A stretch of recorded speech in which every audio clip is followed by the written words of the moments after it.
আজকে ঈদুল আজহার দ্বিতীয় দিন। এই জন্যই আমরা আমাদের বিশেষ করে ভাদুরিয়া, তারপরে আপনার রানীগঞ্জ, উসমানপুর,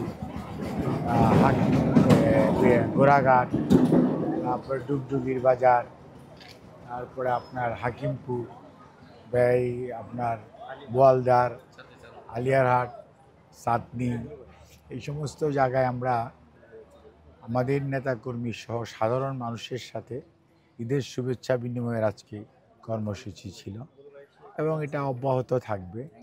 আজকে আমরা এখান থেকে কর্মসূচি এখানেই শেষ না, এরপরে আমরা ডাঙ্গাপাড়া হয়ে বিরামপুরেও বিভিন্ন স্থানে আমাদের নেতাকর্মী সহ সাধারণ মানুষের সাথে ঈদের শুভেচ্ছা বিনিময় করব।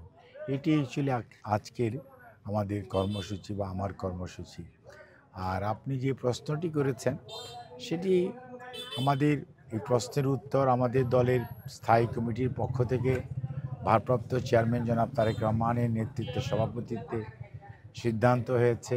সেটা প্রেস রিলিজ আকারে আমাদের সিনিয়র যুগ্ম মহাসচিব দিয়েছে। গতকালকে আমাদের মহাসচিব জনাব মির্জা ফখরুল ইসলাম আলমগীর ওনার বক্তব্যে বলেছেন।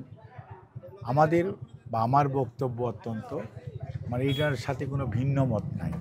মনে রাখতে হবে, বাংলাদেশ এমন একটি দেশ, 6 ঋতুর দেশ। সব সময় এদেশের মানুষ নভেম্বর, ডিসেম্বর, জানুয়ারি এই সময় ইলেকশন অভ্যস্ত। এই সময় স্কুল কলেজের পড়াশোনার চাপ কম থাকে এবং আবহাওয়াটা ভালো থাকে, নির্বাচনের জন্য উপযোগী থাকে। আর এপ্রিল মাস হচ্ছে বৈশাখ মাস এবং এখানে কাল বৈশাখী বলেন আর ঝড় তুফান বলেন, এটির মাস হচ্ছে এপ্রিল। আর এবার মার্চের আপনার শুরু হয়ে যাবে, ফেব্রুয়ারি লাস্ট উইক থেকেই শুরু হয়ে যাবে মাহে রমজান। এই রমজান চলবে পুরো মার্চ মাস এবং মার্চ মাসের শেষ সপ্তাহ হবে ঈদুল ফিতর। তারপরে প্রথম সপ্তাহে যেভাবে ঘোষণা করেছেন নির্বাচনের কথা, ওনারা ঘোষণা করতেই পারেন, বাট জনগণ, দেশের মানুষ, দেশের আবহাওয়া, দেশের সর্বাধিক সংখ্যক রাজনৈতিক দল কি চিন্তা ভাবনা করে সেটির সাথে সামঞ্জস্য রাখা বুদ্ধিমানের কাজ ছিল। সেটি রাখে নাই।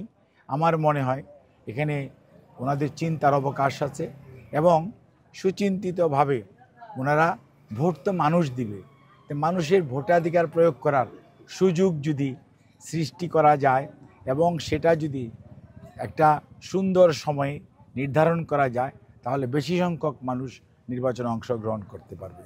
তারপরেও আপনার এপ্রিল, মে, জুনে আছে মেট্রিক পরীক্ষা এবং অর্থাৎ পাবলিক পরীক্ষা যেটাকে বলি আমরা, আর এটার মধ্যে মেট্রিক আছে এবং আপনার ইন্টারমিডিয়েট পরীক্ষা আছে, আবার মাদ্রাসা সময়ের পরীক্ষা আছে। কাজে সব মিলিয়ে এপ্রিল কোনো অবস্থাতেই নির্বাচনের জন্য খুব সুখকর সময় নয়। কাজে এইটার আরও চিন্তা ভাবনা করার প্রয়োজন আছে।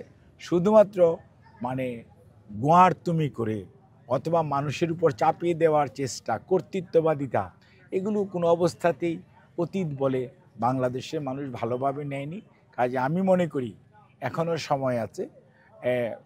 যারা প্রধান উপদেষ্টা সহ এবং এই দেশের সংখ্যাগরিষ্ঠ রাজনৈতিক দল যিনারা আছেন, ইনাদের সাথে আলোচনা করে এই ডেটটি নভেম্বর, ডিসেম্বরের মধ্যেই নির্ধারণ করতে পারলে জনগণ তাদের ভোটাধিকার সঠিকভাবে প্রয়োগ করতে পারবে বলে আমি বিশ্বাস করি এবং সেটাই করা বাঞ্ছনীয় বলে আমি মনে করি। ধন্যবাদ।